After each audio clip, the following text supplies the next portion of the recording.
Саламатсыздарбы, урматтуу энелер мектебинин жалпы жааматы кутман күнүңүздөр менен.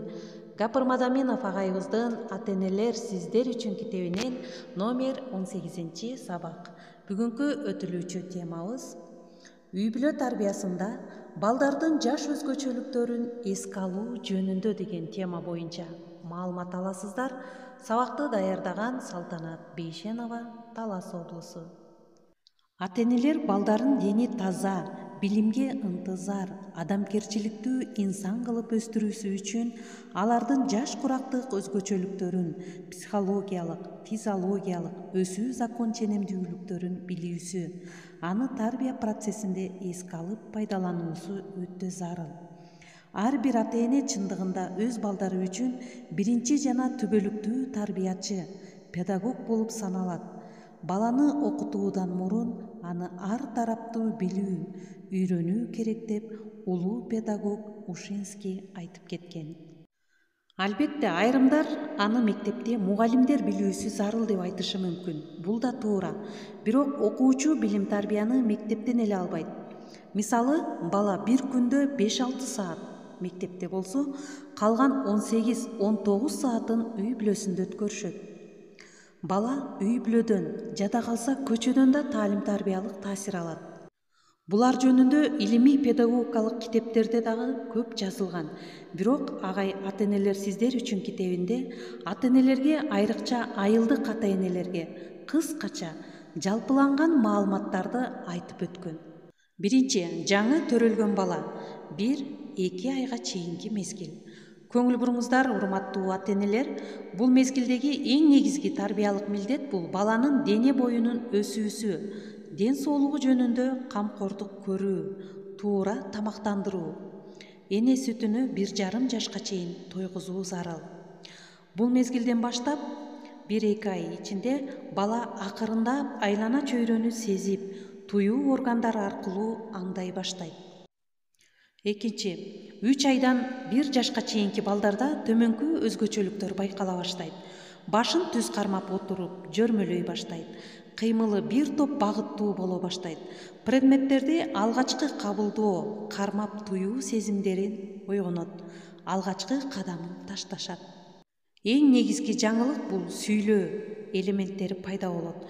Бала бул табылгасы аркылуу айлана чөйрө менен байланышка чыгууга аракет жасайт. 1 жашка толуу процессинде сүйлөө речи калыптанат. Оюнчук буюмдарды кармалап, ойноп, чоңдор менен байланышка чыгууга балага тарбиялык милдети. 1 жашка толуу процессинде балада сүйлөө речи калыптанат. Оюнчук буюмдарды кармалап, ойноп, чоңдор менен байланышка чыгууга аракеттенет. Баланын сүйлөө речин өстүрүү зарыл. Ал өзүнөн өзү өспөйт. Ал тышкы таасир, байланыш, ата-эне, ага-эжелеринин мамилеге чыгуусу менен өсүп калыптанат. Ошо менен байыйт. Көңүл буруңуздар, урматтуу ата-энелер, мектепке барганда сүйлөй албай кыйналган балдардын көп себебинин бири дал мына ушунда. 1 жаштан 3 жашка чейинки мезгилде балага көңүл буруу зарыл.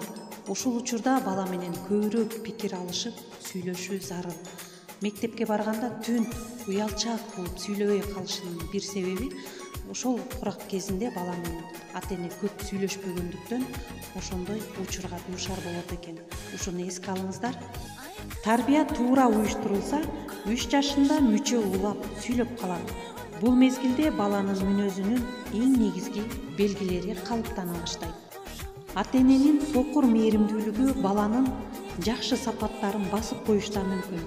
Себеби ыкшоолук, жалкоолук, айрыкча эркелик жана башка терс сапаттар ушул мезгилде пайда болот. Демек, урматтуу ата-энелер, бул мезгилдеги ата-эненин эң негизги милдети бул бала менен ымала түзүүгө жетишүү. Ага таанып билүүнүн ар түрдүү формаларын үйрөтүү болуп саналат. Бул куракта ар бир бала личность, инсан болуп калыптана баштайт. Чоңдор үчүн мүнөздүү көпчүлүк сапаттар пайда болот. Ошол себептүү көпчүлүк психологдор дагы көп айтышат, адамдын төрөлгөндөн чоңойгонго чейинки өмүр жолунун ортосу 3 жаш деп эсептелинет. Анда эмесе урматтуу ата энелер, бүгүнкү сабагыбызды жыйынтыктайбыз.